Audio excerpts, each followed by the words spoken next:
ত্রিপুরা খোয়াই জেলা 29 কৃষ্ণপুর বিধানসভা কেন্দ্রের অন্তর্গত উত্তর কৃষ্ণপুর, মধ্য কৃষ্ণপুর, মাইগঙ্গা এলাকার বাসিন্দারা দীর্ঘদিন ধরে একটি পূর্ণাঙ্গ পুলিশ স্টেশনের দাবিতে সরব ছিলেন। উগ্রপন্থী হামলার ভয়ে অতিষ্ঠ গ্রামবাসীরা বারবার তাদের নিরাপত্তার জন্য ত্রিপুরার তৎকালীন সিপিএম সরকারের আমলে আবেদন জানালেও সুনির্দিষ্ট প্রশাসনিক পদক্ষেপের অভাবে গ্রামবাসীর সেই দাবি দীর্ঘদিন উপেক্ষিত থেকে যায়। সংশ্লিষ্ট ওই গ্রামে একাধিকবার উগ্রপন্থী আক্রমণে মোট 17 জন নিরীহ গ্রামবাসী প্রাণ হারান। তবুও তখনকার সিপিএম সরকার নিরাপত্তা ব্যবস্থার কোনো দৃশ্যমান উন্নয়ন ঘটাতে ব্যর্থ হয়।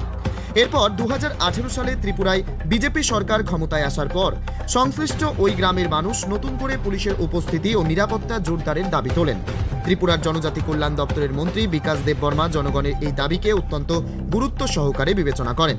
মুখ্যমন্ত্রী ডাক্তার মানিক সাহা এবং কৃষিমন্ত্রী রতনলাল নাথের সক্রিয় সহযোগিতায় তিনি বিষয়টি ত্রিপুরা সরকারের উচ্চ মহলে তুলে ধরেন। তারই ফলশ্রুতিতে সম্প্রতি ত্রিপুরা সরকারের তরফ থেকে উত্তর কৃষ্ণপুর ও মুঙ্গিয়াকামী ব্লকের অন্তর্গত উত্তর মহারানী এলাকায় একটি পূর্ণাঙ্গ পুলিশ স্টেশন এবং একটি এসএ অফিস স্থাপনের অনুমোদন দেওয়া হয়। এই প্রকল্প বাস্তবায়িত হলে এলাকায় আইন শৃঙ্খলা রক্ষায় এক নতুন দিগন্তের সূচনা হবে বলে মনে করছেন স্থানীয় মানুষ।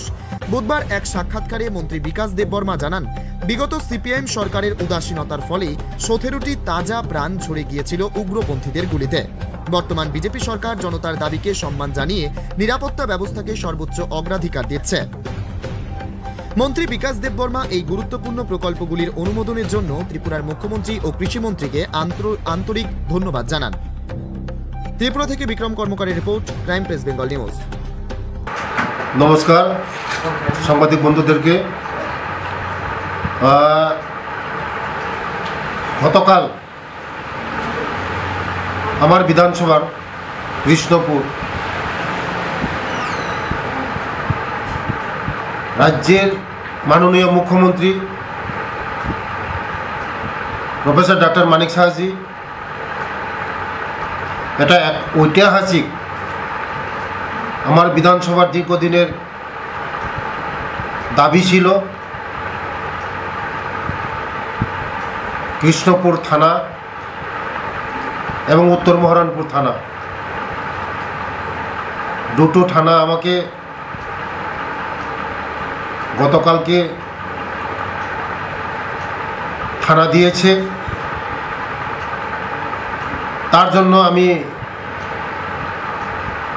রাজ্যের সরকার এবং রাজ্যের জনপ্রিয় মুখ্যমন্ত্রী প্রফেসর ডাক্তার মানিক সাহাজিকে আমি ধন্যবাদ জানাই।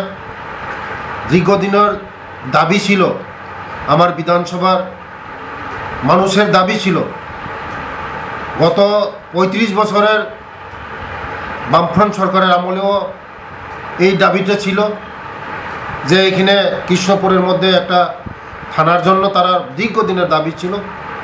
কিন্তু গত দিনের সরকার তাদের দাবিগুলি পূরণ করে নেয়। আমাদের রাজ্যের মুখ্যমন্ত্রী এই দাবিগুলি পূরণ করা হয়েছে। তার জন্য সকল আমার এই কৃষ্ণপুরের জনগণ মুখ্যমন্ত্রীকে ধন্যবাদ। আজকে র্যালি হবে, কারণ আমাদের সরকার মানুষের যে আওয়াজ, মানুষের কথা শুনে মানুষের জন্য কাজ করে। এই কৃষ্ণপুর এক সময়ে উগ্রবাদীর দ্বারা 17 জন নিরীহ মানুষ খুন হয়েছে। আইন শৃঙ্খলা বলতে কোনো কিছু ছিল না। তার জন্য সকলেরই দাবি ছিল যে এই কৃষ্ণপুরের মধ্যে একটা থানা জন্য এবং উত্তর মহারানের একটা থানার জন্য আজকে মুখ্যমন্ত্রীজি আমাদের এই দাবিকে আজকে পূরণ করে দেওয়া হয়েছে। তার জন্য আমাদের রাজ্যের মুখ্যমন্ত্রীকে অসংখ্য ধন্যবাদ।